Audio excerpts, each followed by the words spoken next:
Okay, my name's Cornell Clayton. I'm the director of the Thomas S. Foley Institute here at Washington State University. And on behalf of the Institute and on behalf of the Plateau Center here at WSU, I want to welcome you out to our Coffee and Politics today.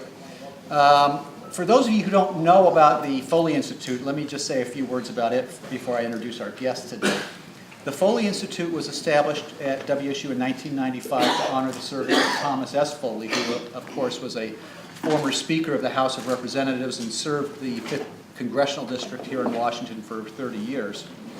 Our mission here on campus is to support public policy research efforts, to engage students in the faculty community in public service, and we do that through internships primarily. So if any of you are interested in internships, please come see us at the Foley Institute.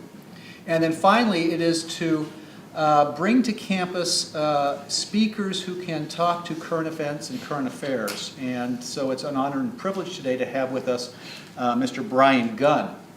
Brian is a partner in the law firm of Biddle in Washington, D.C., and he's a member of the Indian Tribal Government's team. He represents tribal clients on a wide variety of Indian law and policy issues, emphasizing legislative and regulatory matters in the U.S. Congress and in federal agencies. He also has a substantial litigation practice, and he currently serves as lead counsel in 3 tribal trust cases before the federal courts. Brian received his bachelor's degree here from Washington State University, and he received his law degree from the University of Washington School of Law. He is a member of the Confederated Tribes of the Colville Reservation. Please join me now in welcoming Brian Gunn.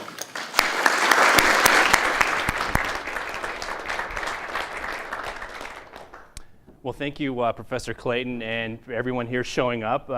Nice, beautiful view here, and someone had told me that the pizza that was being served was from Pizza Pipeline, which is a brand that I hadn't heard in many, many years. So it's good to hear it. As Professor Clayton said, my name's Brian Gunn. Just to tell you a little bit about what I do and kind of why I'm here. As he said, I'm a partner at a law firm it's actually called Drinker, Bill and Reith. It's sort of a national law firm that's based in Philadelphia. I work in their Washington, D.C. office, and as Professor Clayton said, work with Indian tribes. I also do work with entities that do business with Indian tribes. When I first started out, and I've been out there for a little over 11 years now, I did mostly litigation type work involving lawsuits representing tribes in cases, usually against the United States.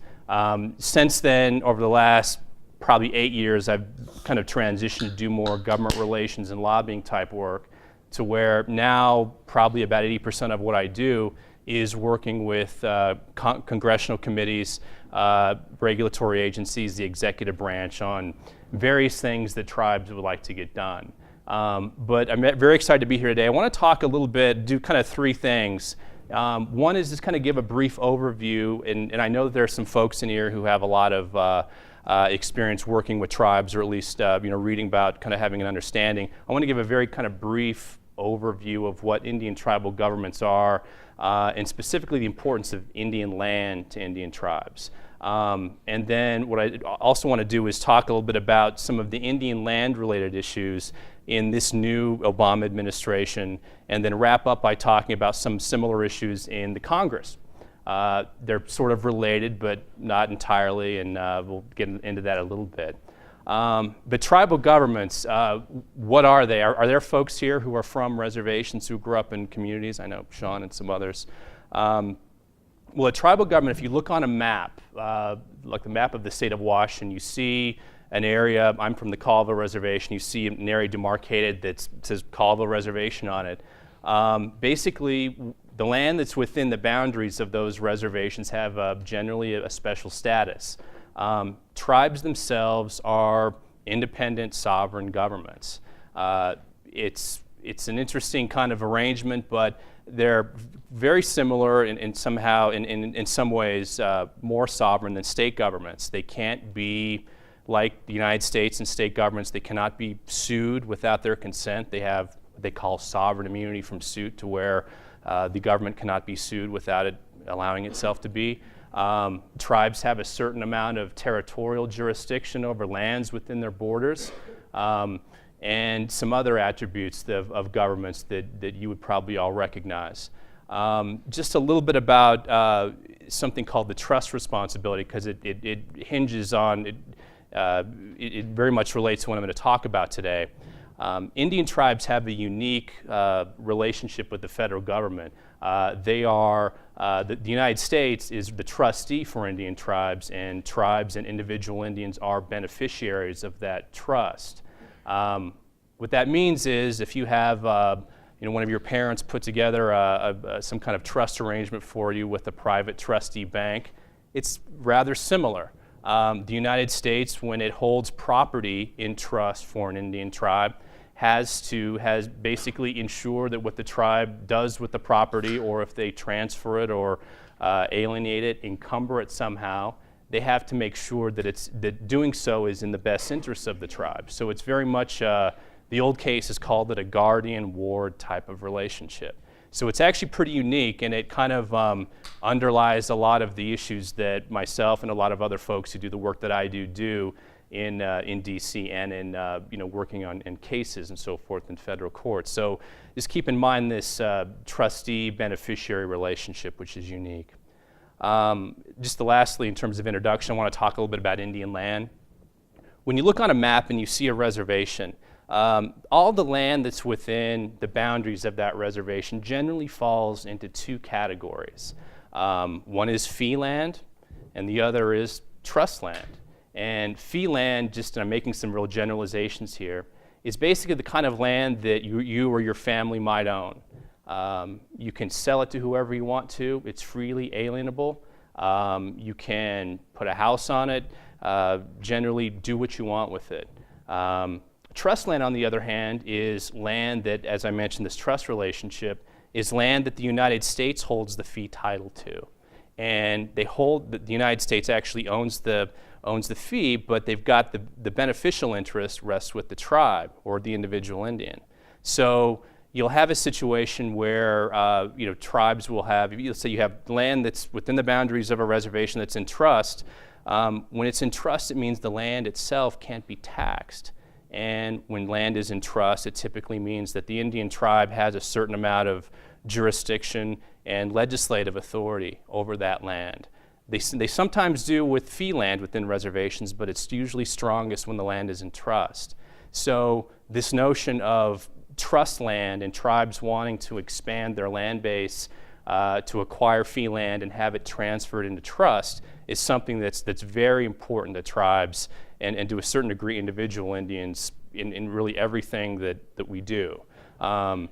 Trust land is so important because not only is it important for tribes to have to be able to have kind of a base for their people, but also it's important for reasons like economic development, to be able to do, build industries and attract industries that will generate revenue for tribal government programs. So keep that in mind, this fee land versus trust land. So with all that out of the way, I want to talk a little bit about some of these types of land issues that I see and have observed in this new administration. As you know, you probably watched the press coverage like I did, and maybe even more so here. And maybe some of you worked on the campaign back during the last presidential campaign. But a lot of change, so to speak, has been implemented. The issue about tribes wanting to restore their land base and have an easier or a more efficient way of getting lands converted into trust status and to otherwise just acquire trust lands remains probably the single biggest Indian land issue that I see. There is a process for converting land into trust, and it's done through the Department of the Interior, which is the main executive branch agency that administers Indian affairs. But as in all things, there's sort of challenges to getting what you want. Trust land has always been, the last administration, getting land into trust was I would say not very controversial, but it was more controversial than it is now. And I think when you talk to folks who worked in the last administration, even people who worked within the department, they will tell you that it really wasn't a big priority for the last administration. A lot of that probably has to do with state and local governments often aren't all that crazy about tribes transferring their land back into trust status, because once it's in trust, the counties can no longer tax that land to get revenue from it. So that's always been one of the things that has been a challenge for as long as there was a system to convert land into trust. Today, I would say it's heightened by issues not relating to tribes wanting to restore their land base, but it's heightened by issues related to gaming. Probably most of you have, if you watch, what you read about in the paper that has to do with Indians oftentimes has to do with casino gaming, the prospect of a new casino in some location in Washington State or elsewhere. That has created a really politicized sort of microscope that all these decisions are made under. And generally speaking, there are folks on both sides of the fences who feel strongly about gaming. It's not a Republican or a Democratic issue. It's really kind of where people's constituencies are. Gaming it's tougher to do to acquire land and to develop gaming, especially on land that's off reservation, than it was, I think, 20 years ago. And I don't see that really getting any easier anytime soon. There are tribes in the Pacific Northwest that have well-known endeavors to try and create gaming facilities. One is the Cowlitz tribe in Vancouver. Actually, just up north here, the Spokane tribe is trying to establish an off-reservation facility, although one within their Aboriginal area, just near Airway Heights, similar to what Kalispell did a few years ago.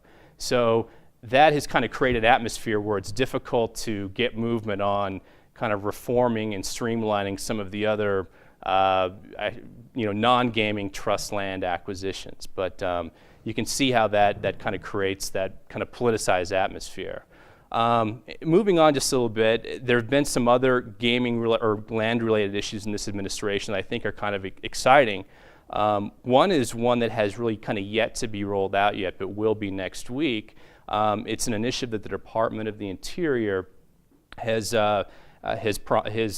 there in the driver's seat, but it's kind of innocuously titled America's Great Outdoors. And it's kind of hard to, it's a little bit vague what it means, but it's basically for federal lands purposes, it's establishing a kind of renewed interest in acquiring new federal lands for the public use.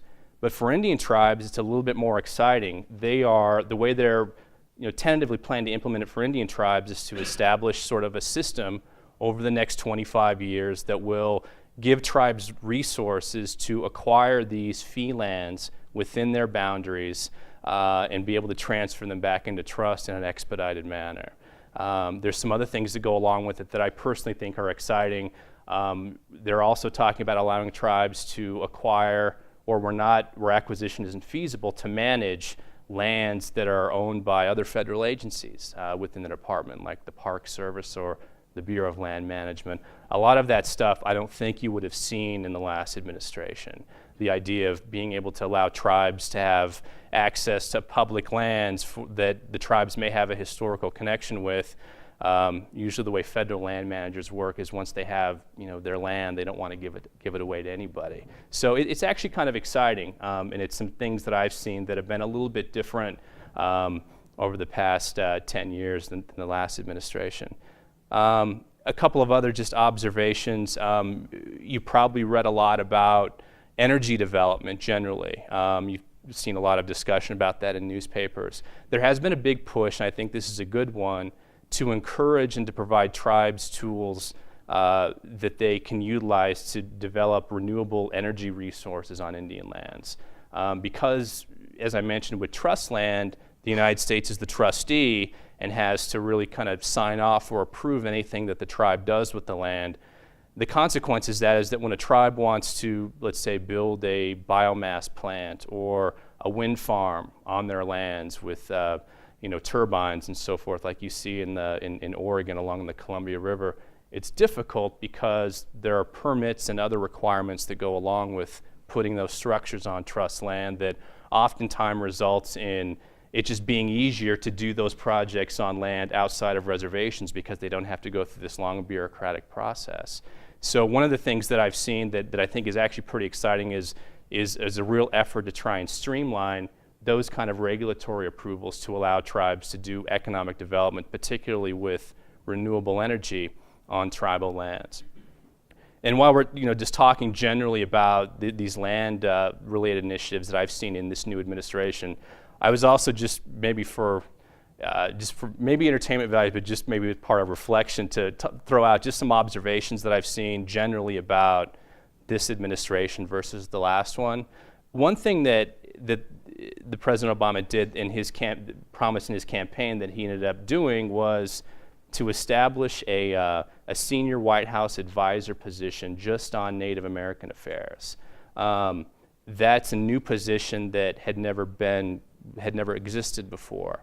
And I'm not sure if Professor Clayton talks about this in his classes, but the way the White House works on its domestic policy issues is there's an entity called the Domestic Policy Council, the DPC. There are folks who, all the cabinet members for the agencies are on this panel or on this group, as well as individuals who have an expertise in certain issues like transportation, health, public lands, and so forth. And this entity works very collaboratively, and they basically, their job is to implement the president's priorities with the executive branch agencies. And so really for the first time, you have an individual who's focused specifically on Indian issues that is able to interact with these other folks who work with other disciplines and other issue areas to make sure that tribal issues are considered, let's say, when the Department of Transportation wants to roll out an initiative involving highways or roads. I mean, things that you wouldn't think about are intended to have this position cover. So I think that's been something that's been pretty innovative that is new, and I think will hold a lot of benefits for Indian tribes. It's not to say that the last administration wasn't attentive to Indian tribes, but the one thing I have noticed is that having somebody who does just Indian issues and can work with these other folks in other disciplines, you're really able to help prioritize some of these Indian issues that may have gotten lost in the cracks when folks maybe handle Indian issues as well as 2 or 3 other things. That's one thing. Another change that I've seen, and this isn't really specific to this particular administration, it's probably just a Democrat versus a Republican change, is that you're seeing for Indian programs like Indian Health and all other types of Indian-related programs that are housed in other federal agencies, you've seen increased funding for these programs at the front end of the federal budget process. And that's a key distinction because, the way the federal budget works is at the beginning of February, the president releases what's called the President's Budget Request, which is basically the wish list that the administration would like to see Congress adopt when it does its spending bills. In prior years, when there wasn't as much emphasis on sort of domestic spending, you wouldn't have much money for Indian programs in this budget request, so you'd have to go to Congress and spin your wheels oftentimes and exert a lot of effort to get it added to the request, which is always more difficult. What we're seeing now is that a lot of those increases are on the front end, which makes it a lot easier for folks like me and tribal leaders who work on funding-related issues. So that's been a positive thing. Third, and the last administration did this as well, and you've seen an increase in just a term that they call tribal consultation. It's the notion that when a federal agency or the federal government wants to do something that directly impacts Indian tribes, that before implementing it, that they first actually make an effort to consult with the elected tribal officials to see what they think about it. Doesn't always mean that they'll do exactly what the tribal folks want, but it's basically a way of giving people input into decisions that, if implemented, may ultimately affect them. And so a lot of what I see now is different agencies making a real effort to get teams in place to do this, what they call consultation on decisions that they may have coming down the pike in the coming year, which has been, I think, generally a good thing. although there's been such an emphasis on it that some of us worry that tribes might end up getting consulted to death, where if an agency doesn't really want to do something, they'll say, well, we may need to consult on that, and then kind of have this never-ending back and forth, but people are trying to keep an eye on that. So that's kind of just some observations that I have with this administration, and particularly with Indian land. Let's see, I think we have a little bit of time. I want to talk just very briefly, I know that we're running out, about some of these congressional developments. Congress is a completely different animal than the administration.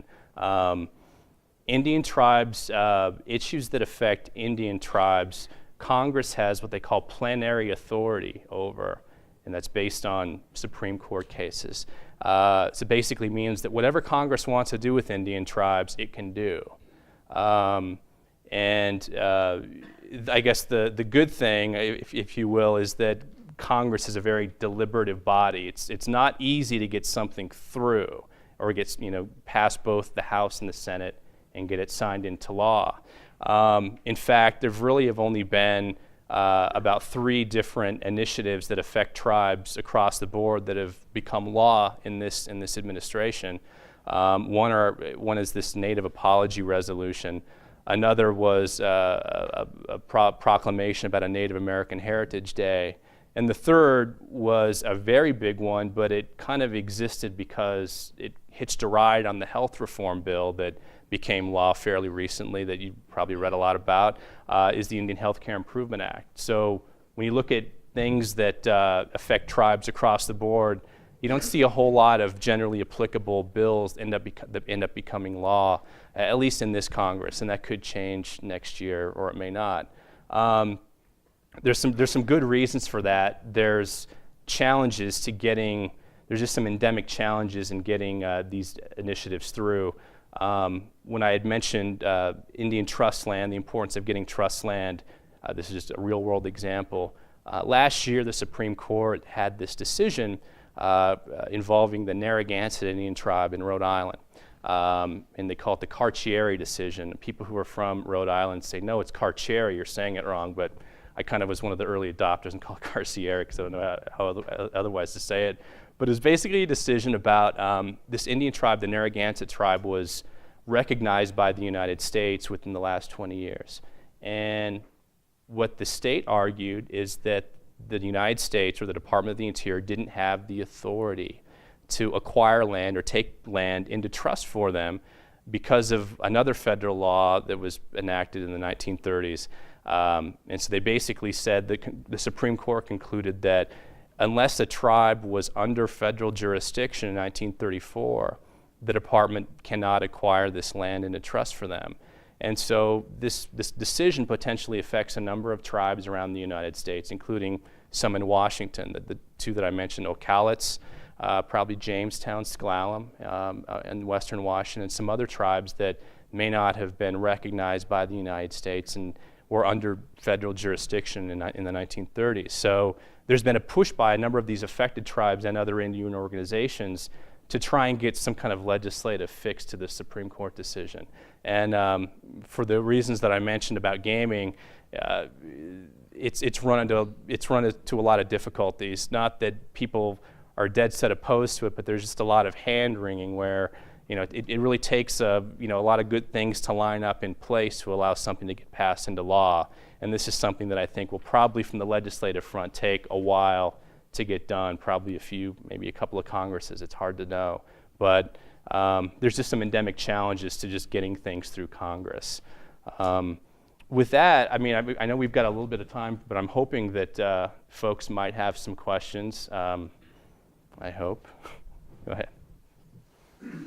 It seems to me that the biggest problem the Indian country has with the federal government is not in the 2 branches you've been talking about, but in the 3rd branch.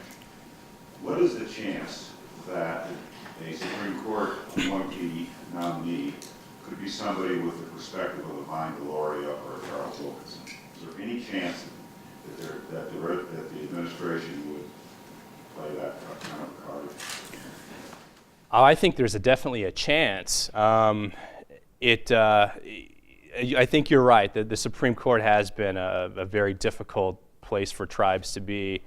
when my father was an elected tribal official from the Colville tribes in the 1970s and 80s, and back then they were very interested and anxious to take any kind of fight they could to federal court because you had a much friendlier Supreme Court and you got good decisions.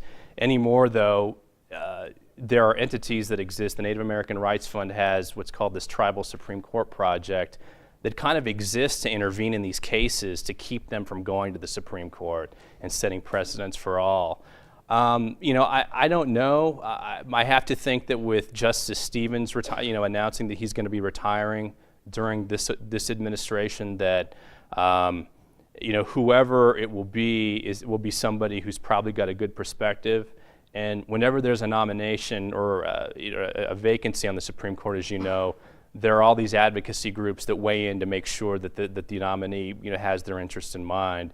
And I am certain that the tribal organizations will weigh in heavily, as with the folks who are friendly in the White House, to ensure that whoever they pick is somebody who has at least some background in Indian issues. So, is it unlikely that they have enough juice to get their person in there, get a person who specializes in Indian law? That I don't know. I think, just thinking back as when the new administration was taking hold, there were some folks that had gotten together to try and put candidates together, potential Indian people or people who had experience who could be potential federal judicial nominees. Being a federal judge being a qualified federal judge. They don't really grow on trees. It's a lot of, there's a pretty rigorous standard, and there's a rigorous vetting process that the White House goes through in determining whether they're going to nominate somebody, even for a lower court position. So, I honestly don't know if there are any Indian folks out there, tribal members that, for a Supreme Court position, but there very well may be. Hey, Sean.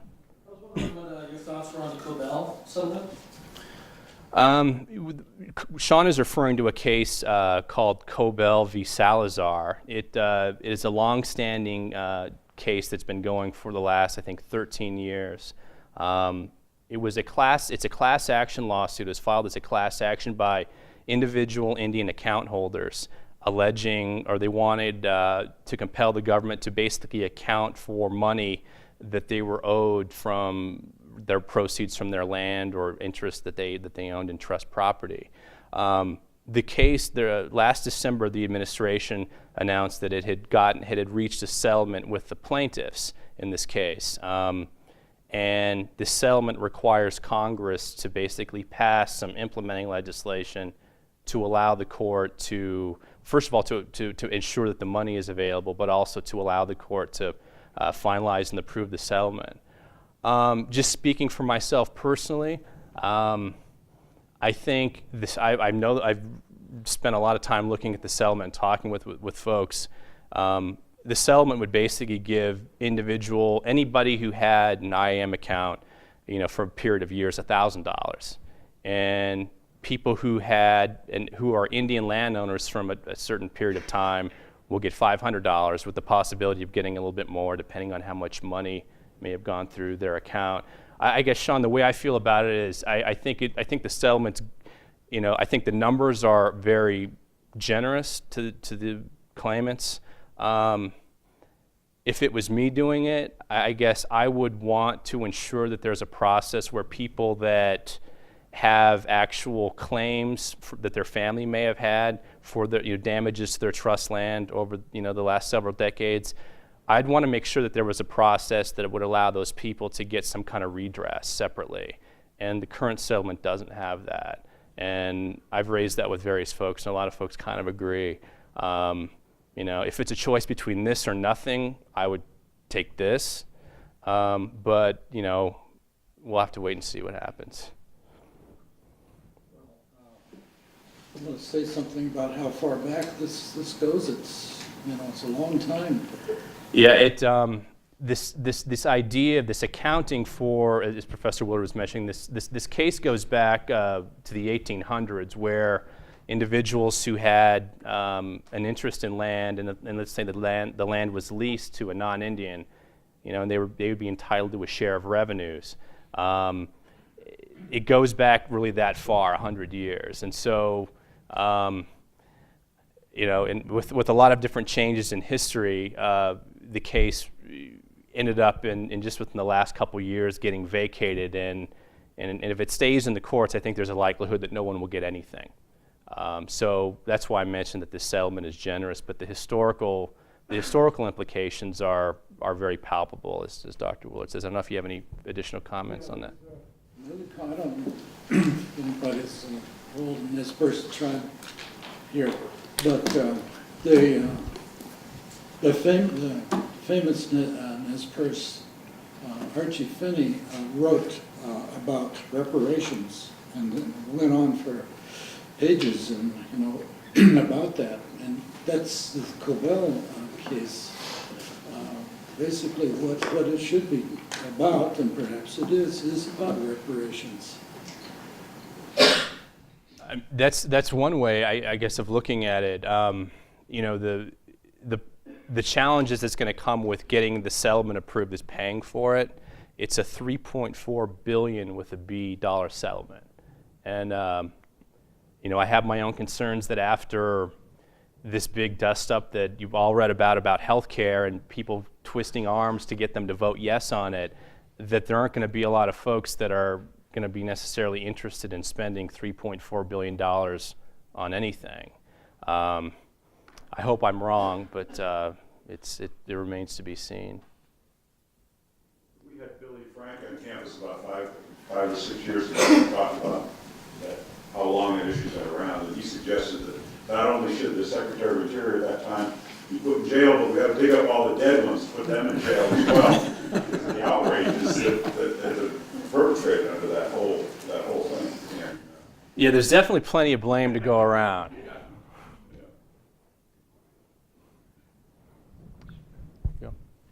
You said earlier that you represented Indian tribes in lobbying efforts most of your time now. Mm-hmm.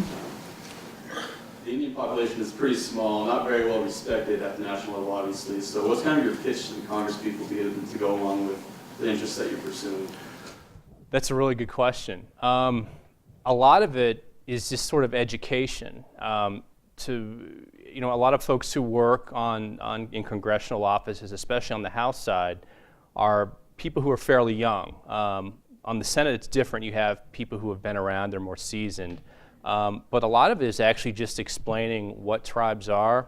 A lot of what I just talked about, what tribal land is, how it's held in trust, some of the issues that go along with it, or the challenges that kind of status brings with it. People are generally, what I found is that regardless of who the folks are, they tend to be very open-minded about things, because tribes are, in some areas of the country, tribes are major constituencies. In the Dakotas, for example, like South Dakota, Senator Tim Johnson, when he was elected several years ago, really hinged on the Indian vote. And a lot of people believe that when Senator Cantwell was first elected in 2000, when she defeated Slade Gordon, that it had to do in large part with the real get out the vote effort on behalf of tribes in the state of Washington. So, of course, when you're talking to people like that have a real interest in ensuring that tribal issues are considered, i.e. making sure that they get reelected, they're obviously more willing to listen. It can be challenging, though, when you are talking to folks who represent constituencies or are in areas where they don't need Indian votes at all. And they have much less reason to want to be helpful. That's not always the case, but when you're dealing with members like that, it can be challenging. You mentioned some new land legislation, and I was wondering if it affects the process of the fee to trust process pursuant to 25 CFR 151. No, I don't know of any legislation that's been introduced that affects directly the fee to trust process. There has been legislation introduced to reverse this Carcieri decision that I mentioned, the Supreme Court case. But that doesn't actually change the way the fee to trust process works. It basically would just clarify that those tribes that may not have been under federal jurisdiction in 1934, that they are able to avail themselves of the existing fee to trust process. The changes, what I did mention, though, is that there are some initiatives that haven't been shrunken down to legislation yet, like there's America's Great Outdoors and some other changes within the Department of the Interior that have been proposed, but those are administrative and not legislative. There may be some bill that someone introduced somewhere along the line that would, prohibit certain people from going through the fee of trust process, but if there are, I haven't seen them. Brian, you talked a little bit about the healthcare reform. Could you just tell us a little bit more about how healthcare reform has affected Indians? Sure. Indian health, what I was mentioning is that there's a long sought after piece of legislation that would reauthorize the Indian Healthcare Improvement Act, which was first passed in 1976. It's basically the federal law that kind of lays out how Indian people get health care. It had been basically subject to reauthorization for the last 10 years, and there's been this titanic struggle every year to try and get it through. And it was complicated. It was a complicated bill because it affected different parts of the federal system, taxation, Indian lands, other things. It was always in each chamber, the House or the Senate, it was referred to a number of different committees. And so getting it through all these committees and then getting it to the floor just proved impossible. Basically what it ultimately ended up looking like is there'll just be some really good widespread changes to the way Indian healthcare is carried out. One of the things that I worked on in the bill, Indian tribes in the Pacific Northwest have traditionally not shared in a lot of the federal facility construction money to build new health centers on reservations in the Northwest. And there's things in this new bill that will, I think, open the door to that. And that was something that a number of Northwest tribal leaders worked on very diligently, was to ensure that there was some parity for the way new health facilities were built and where they were built throughout the United States. So that's just one example. You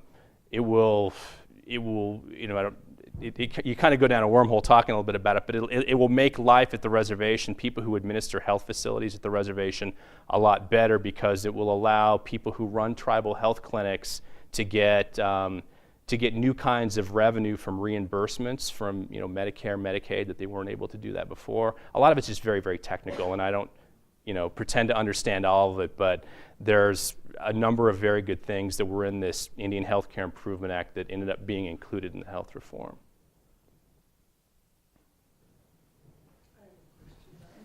Back on the Cobell suit, do you think, or can you talk about any real structural changes that came about? I mean, I know that the duration of the lawsuit, and during that there were times when agencies within the Department of the Interior, their email was shut down. I mean, the impact was on the government was pretty amazing, and a lot of the things that came to light were problematic.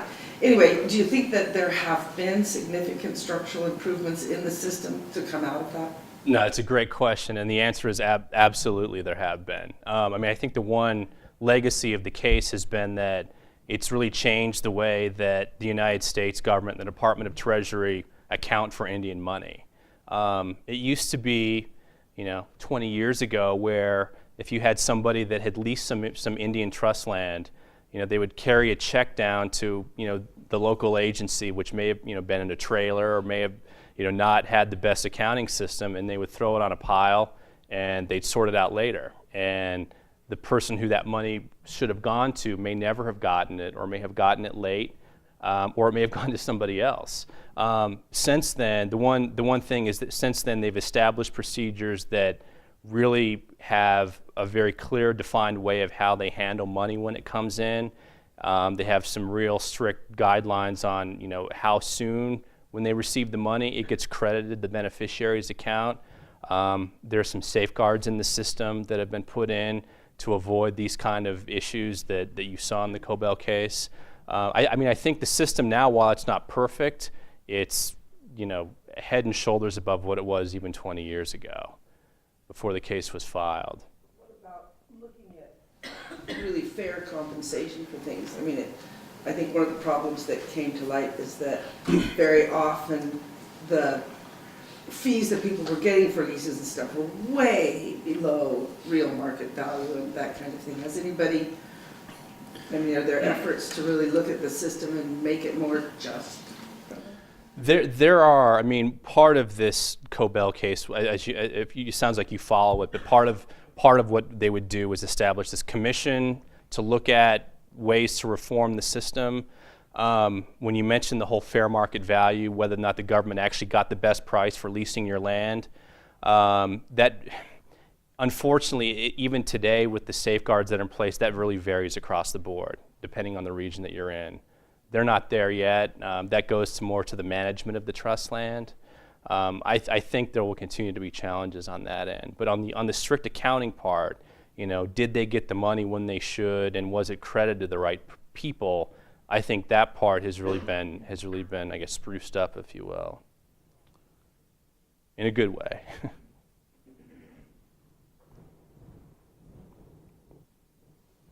There. I'm interested in processes of consultation, and you raised that issue that there's a new appetite in the federal government about consulting with Indian tribes. And I'm just wondering if you could say a few words about how does that process actually work, and is it really just intergovernmental consultation, or are there capacities for meaningful community consultation? And how are some of the tribes potentially responding to that? Because it comes with a bit of a burden of response. That's right. And it can really bog down tribal bureaucracy. How's that all working? The short answer is they're trying to sort that out right now. What happened was, the way this came about is that there was, in the Clinton administration, there was an executive order 13375, I believe, that basically established a framework for when the United States has to consult with Indian tribes in federal agencies. The problem is that none of these federal agencies, there was no way to really enforce that they comply with it. And so you had some agencies that were very good and others that didn't abide by it at all. And so in November, President Obama had a meeting where he assembled tribal leaders. He invited a representative from all Indian tribes in the United States, basically to have a day-long meeting that he attended, and that one of the outgrowths of this was that he issued a presidential memorandum to the heads of all the executive agencies that directed them to come up with a plan on how they're going to, you know, add more accountability to that executive order. And what these agencies and departments are doing right now is trying to figure out basically what that means. Your point is well taken, though, because the question that I have, a lot of times tribal leaders will say, well, we weren't consulted, and oftentimes agency people will say, well, how would you feel if you were adequately consulted? What could we have done? And so it's kind of now, a lot of it I think is in the tribal leaders' court to figure out what level of input they feel comfortable having for their, you know, constituencies.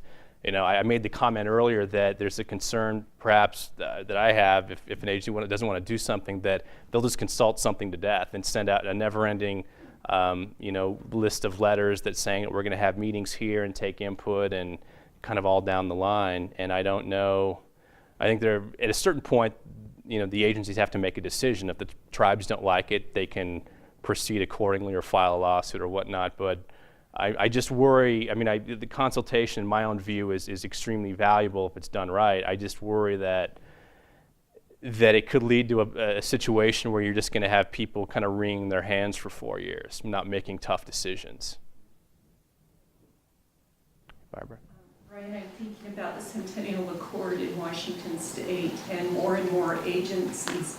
This was an agreement signed between the governor and tribal leaders in Washington, as well as tribes that have customary land use in South Washington. But more and more agencies have developed their plan as posted at the website. And I'm curious, so it almost seems like, I mean, Washington State is ahead of the federal. Are you aware of any other states who may have developed that kind of process to the same degree as Washington State? You know, offhand, Barbara, I'm not. I'm aware of the Centennial Accord and sort of the input that goes along with that here in the state, but I guess I'm not. I mean, it could be unique. I've heard of a lot. I've heard, you know, the flip side of a lot of other states that really give no regard to tribes whatsoever, but I haven't. I guess I'm just not aware of any. There may be, but I'm not aware of any. I thought just if you could speak to a little bit about, I'm not sure the familiarity with Affiliated Tribes of Northwest Indians, how that organization functions just briefly, and its role in terms of addressing issues at the federal level.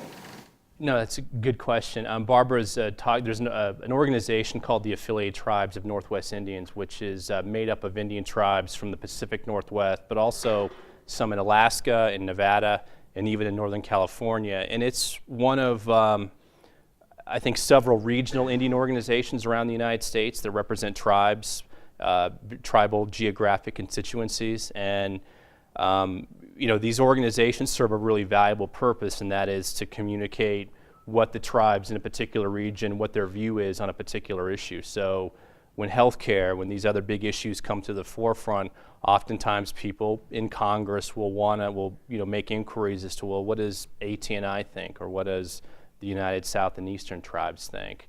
And there are national organizations as well, but these regional organizations serve a really good role in ensuring that these kind of geographical considerations are included. When I mentioned this issue on healthcare about facilities in the Northwest Tribes, there's an organization called the Portland Northwest Area Indian Health Board that most of the Northwest Tribes are a member of. They were very instrumental in getting this facilities provision that I mentioned included in this final bill. So they all kind of serve different advocacy roles. My question is in light of the university and your previous comment on education. What would you appreciate as somebody who's operating in government representing the tribes? What sort of curriculum would you appreciate the students here receiving before they actually go out into the world, irrespective of American Indian governance, sovereignty, and law? To work specifically for tribes on this. I've actually thought about that. I guess what I would say is that to do any kind of legal kind of stuff, or even lobbying, it's important to I think write well and be able to write things out very quickly. So I guess I would encourage folks who or students who are looking at maybe wanting to do that to take as many English and kind of technical writing classes as they can. As well as classes where they get a kind of a historical appreciation for what tribes are and where they're from. But I think the technical part of being able to, articulate a message or into, concisely into something that, people who are very busy will read before, throwing it over their shoulder into the wastebasket, can get that point across. So I've always thought that for people going to law school as well, is that, take as many English classes as you can. You mentioned in your announcement about your coming and that you will be discussing the development of renewable energy. And you mentioned just briefly wind energy. But is there an active involvement in promoting the development of bioenergy and other types of renewable energy on Indian lands at this time? And is there an attempt to look for funding for that purpose? That's a good question. The answer is yes to both. Senator Dorgan, who is retiring, the senator from North Dakota, who's the chairman of the Senate Committee on Indian Affairs, has disseminated a discussion draft of an Indian energy bill that is intended to address a lot of these issues, not just wind, but other kinds of transmission issues. So there are a lot of people working on trying to identify what the barriers are to getting projects off the ground. There's also been increased funding for these kind of projects. Frankly, what I've seen, me personally, is that what tribes really need are funding to capacity building money to kind of see what they have, what resources that they have, and what makes sense to them. You're not really going to be in a position, I don't think, to negotiate with a wind energy company or a developer on running a project unless you have a good understanding of what your resource base is and what's possible in your area. So I don't see a lot of these projects really getting approved and done in full swing until more money gets out at the tribal level. The tribal planners, tribal technical folks who are able to kind of evaluate these resources. And there has been more of this money getting out. Probably there's not as much, obviously, as there's a need for. But across the whole spectrum, though, not just wind, but people are looking into everything. Well, there are strong possibilities in developing bioenergy aspect of grasses, for example, or wood products. That's right. And I'm sure that those are some of the things that Dorgan probably was interested in too. Now, is there somebody going to be that's interested in the same line of thought as Dorgan, since he's leading as the Senate? Yeah, there are several. I mean, Senator Cantwell from our state is interested in that. And when you mention wood products like woody biomass, there's actually a provision in the Dorgan bill that I wrote that's directed just at that very thing. That would basically allow tribes to get to do more activities on federal lands for renewable or for biomass, reliable biomass supplies. There are a lot of people that are those tend to be tribes that have large forest products divisions and a lot of harvestable timber on their lands. And there's a very robust group of those tribes that are kind of working on these issues, Warm Springs being one, my own tribe being another. I have a question. I want to ask you about lobbying in D.C. for tribal interests, because of course, if you look across the United States, different tribes have very different interests. And so I'm interested in what are the mechanisms and institutions for coordinating lobby efforts on behalf of tribes? And where do you see the priorities of the tribes over the next 2 years for the remainder of the Obama administration? Well, now that's actually a good question. I mean, there are some national organizations that work on tribal issues. Probably the most well-known one is an organization called the National Congress of American Indians, which was established in the 1940s. There are other national organizations that are dedicated specifically to Indian health, the National Indian Health Board, and other, basically issue-specific national Indian organizations. The coordination is sort of all over the map. The national issues, NCAI will try and coordinate tribes as best they can, but tribes that have their own representatives in DC working on issues for them, may get involved, may not. Typically, if they have their own folks, they're looking to kind of get something tribal specific into a bigger initiative. Kind of along those same lines, one thing that I have seen, and this is a little, in my view, unfortunate, but when I talked about fee to trust, the challenges that go along with getting land into trust, one of the reasons that, as I mentioned, that's become so difficult is because of gaming and the political implications of it. There are a number of Indian tribes that are very wealthy around the country that are very keen on protecting their market share. In other words, they don't want other Indian tribes putting new land into trust and opening up gaming facilities that will compete with their facilities. And it creates some interesting interactions where you have tribes weighing in against another Indian tribe's project because they want to protect their market share. And you see more, and I've seen just in the last 10 years just more and more of this, which I personally think is unfortunate, but I mean it's reality. People want to protect their interests, and that's one of the things that sort of contributes to this hesitancy to really do wholesale, I think, real fee to trust reform. Could you put provisos in there to prevent those newly converted lands from being used for gaming purposes? A lot of things have that in it already. This kind of goes to, it's not just the legislative part; it's the administrative part of it as well. I mean, there's an existing legal mechanism for an Indian tribe to buy land and have it converted into trust status for gaming purposes. It's a complicated one, but it's doable. I mean, in theory it can be done. It's that administrative process, I think, where this sort of lobbying comes in. Not only with people in the department and within the government, but also local communities who have a big say in how these things play out. So that's one thing that I've seen that's been somewhat unfortunate. But it is what it is. You're mentioning of the competition and lobbying and so forth. Anything new developing along the Abramoff and Ralph Reed types of activities? I think a lot of that stuff has been wrapped up. I mean, Mr. Abramoff, as you know, is in a federal penitentiary.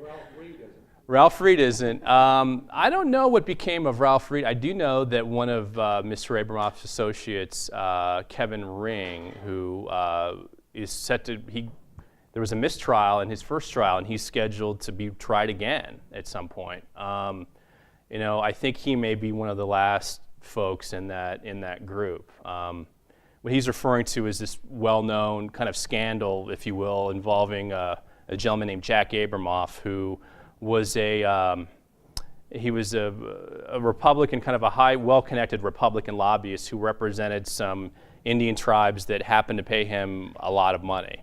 And basically what ended up happening was there was some press that got out about what he was receiving as fees from these tribes who happened to be pretty well-heeled gaming tribes. And it resulted in an investigation that showed that he had violated various federal laws. And you know, as a result of that, there's been a lot of, just in the lobbying world generally, not Indian specifically, but just generally, there's been a real impact on that in terms of more oversight and more reporting for people who do lobbying activities. I don't know about Mr. Reed. You know, he was sort of tangentially connected, as I recall, through you know, just in some of the things I've read, but I hadn't really paid much attention. Yeah, well, he had lobbied with the other tribes saying, well, this is a religious issue and so forth, and we don't want gambling, and then lobbied against the other tribes. Well, I think, if I recall, and I may be getting the details wrong, but one of the things that occurred was that they lobbied to shut the facility down, and then they turned around and went to the tribe and lobbied them to get it back open again. So, you know, I guess it's America. You have time for one more question? Could I ask, you mentioned that under the Obama administration there's been some bringing Indians into government. What is the influence of NARF in this process of moving into you know, what, the executive branch, I guess? The question was about the Native American Rights Fund and their sort of influence. You know, as you know, John Echohawk has been at NARF for a long time, the executive director, and I think he's been involved in every Democratic administration with the transition process. Obviously, his brother Larry Echohawk is the head of the assistant secretary for Indian Affairs. You know, I haven't seen any kind of big influence. I mean, I think NARF is, and rightly so, kind of an established you know, voice in Indian affairs on various issues. Mr. Echohawk is, I think, recused from, or Larry Echohawk is recused from working on issues that NARF has worked on or, you know, brought forward over the years. So he can't work on the Cobell issue, for example. I haven't seen anything in particular other than, you know, in every new incoming Democratic administration, they've kind of, you know, been part of the transition process. So, I mean, I guess that's influence into itself. I was curious about movement of other people besides the Echohawk family into federal levels. Yeah, you know, there's not a lot of, in Indian affairs, unlike some of the other parts of the government, there aren't a lot of political positions that are Senate confirmed. I mean, there's a small number. You know, there's the head of the Bureau of Indian Affairs. There's, you know, people here and there, but there's not a big slew of folks. So a lot of those same people are still there. You know, there have been some new people that have come in that were close to you know, Mr. Echohawk or some of his other senior advisors. But I mean, I haven't noticed anything in terms of a big sea change. I mean, some people who have been moved around, you know, with the new administration or were in new jobs, but you know, nothing that would make your jaw drop. At least not that I know of. Which I guess is a good thing. All right, well, it's been a very informative discussion. It's really great for us when we have one of our own alumni come back and be able to speak about issues. On behalf of the Foley Institute and the Plateau Center, I want to thank all of you for coming out today. Some of you may have been here for a class, and there's some sign-up sheets, I think, in the other room. Also, if you want to receive notices of future Foley events, you can go sign up with your email address there as well.